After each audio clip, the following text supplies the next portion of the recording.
Hello coders. In this video I am going to explain you I function of Numpy, which returns a 2D array with ones on the diagonal and zeros elsewhere.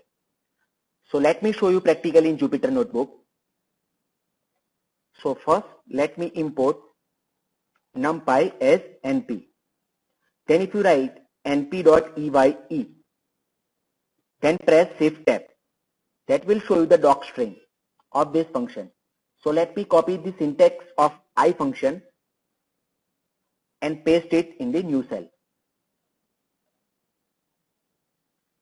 Now let me again write eye so I can explain the different parameters of this function. So first n, which is number of rows in the output. M, number of columns in the output. K, index of diagonal, which is 0, the default, refers to the main diagonal. A positive value refers to an upper diagonal and negative value to a lower diagonal. And data type. And order, which is added in 1.14.0. Here they have also provided the different examples. Let me copy first one and paste it over here. So here np.i 2, which is n value, and the type is integer. So if we provide only 2, which is the value of n, then you can see by default data type is float. Also we can provide eye, value of n and value of m. So according to the value of n and value of m, it will generate the matrix. If we want to generate the identity matrix of 3 cross 3, then we can provide the n value to 3 and m value to 3. So you can see here. So now if you want to change the data type of it, then you require to provide d type is equal to float.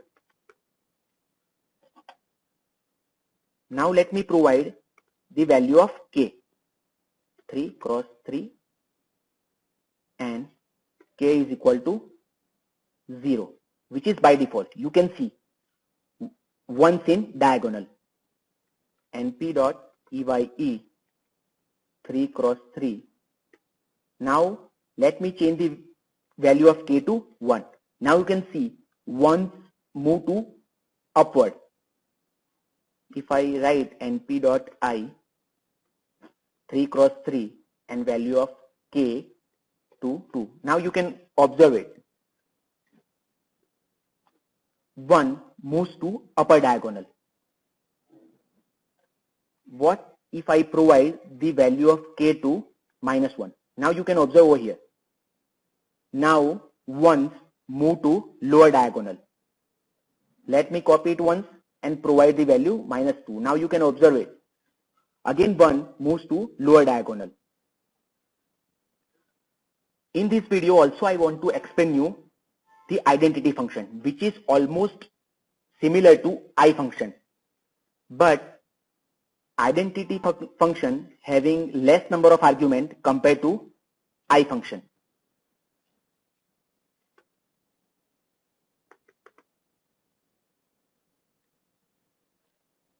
Now you can see here np.identity functions of Numpy contain only n, which is returns the identity array. Only you can change the data type of it. So let me provide 3. So you can see 1 in diagonal, which is called as an identity matrix. Now in this identity function, only you can change the data type of identity matrix. D type to int. Okay. Thank you. Bye. Take care.